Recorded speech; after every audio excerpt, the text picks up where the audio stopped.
Good evening. I'm Erin Burnett. Out front tonight, breaking news: Trump silent. As of now, the president of the United States has not said a word after Putin launched one of his most powerful strikes against Ukraine. More than 20 people in Kyiv killed by hundreds of Russian missiles and drones.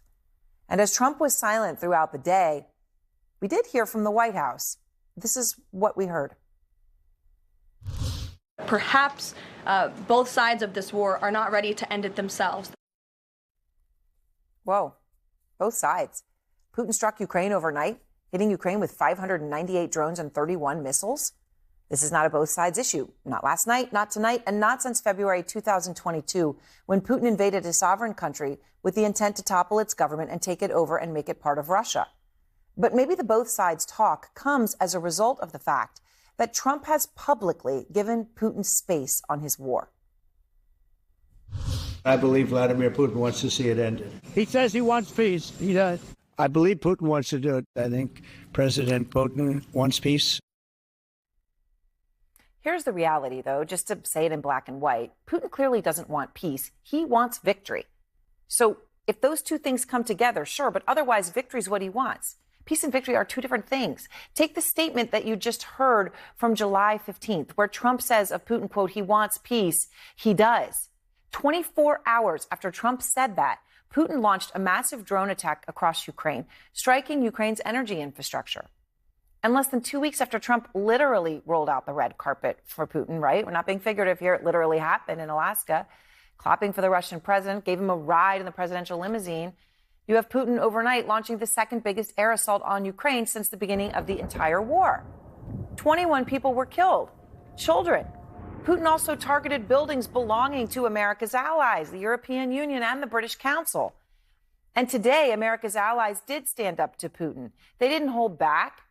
French President Emmanuel Macron posting 629 missiles and drones in a single night over Ukraine. This is Russia's idea of peace, terror, and barbarism. Mark Carney, the Prime Minister of Canada, by murdering when he should be talking, Putin demonstrates in the most horrific manner that his mission to subsume the Ukrainian people under his tyranny continues.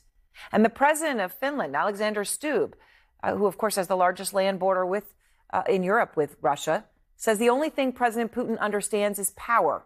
The only thing that can bring him to the negotiating table is pressure. And yet from Trump, public silence. Now, while Trump surely will say something, surely he's going to come out, he's going to post, he's going to say something, expect that will happen. But his behavior so far all day is consistent with Putin's red carpet welcome. And that may be why one European leader, the president of Portugal, said this yesterday of Trump. I quote him, he said, the leader of the world's greatest superpower is objectively a Soviet or Russian asset. He's been serving as an asset.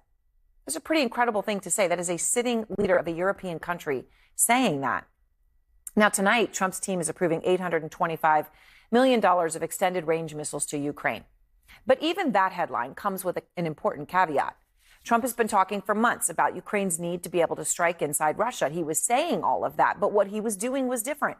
The Wall Street Journal's reported that Trump's Defense Department during that time was blocking Ukraine from using long-range missiles. But Trump may very well soon speak out and talk tough. He has done that before. But we're very, very unhappy with him, and we're going to be doing very severe tariffs. There will be very severe consequences. It will not be a world war, but it will be an economic war, and it's going to be bad for Russia. So he said over those things, obviously over many months. The important thing to note, though, is that so far all of that has been words. So far, Trump's threats have been all bark and no. All right, let's talk about this moment on CNN where Erin Burnett basically said what so many of us were thinking. Whoa. Now, when a seasoned anchor like Burnett actually reacts out loud like that, you know something major just happened. The White House put out remarks about a Russian invasion that, honestly, came off as shockingly soft, almost dismissive of the urgency of the situation. And Erin wasn't having it. She immediately pushed back, and you could feel that mix of disbelief and frustration in her tone. Here's my take. This isn't just about a soundbite. It's about credibility. When the U.S. government speaks on something as serious as Russia's aggression, the world is listening. Allies, adversaries, everyday Americans, we're all tuning in. And if the message feels weak, vague, or even detached from reality, it undermines trust. That's what Burnett was calling out in real time. And honestly, I think she was right to do it. Let's be real here. Russia's invasion isn't just some far-off geopolitical chess move. It's about lives being lost, families displaced, and the stability of Europe hanging in the balance. So when the White House sends out remarks that sound like they're minimizing that reality, it doesn't just frustrate journalists. It frustrates the public too. Now, here's where I want to hear from you. Do you think Erin Burnett was simply voicing what many Americans already feel, that leadership hasn't been strong or clear enough on this issue? Or do you think she overreacted in the moment, maybe letting her personal bias slip through on air?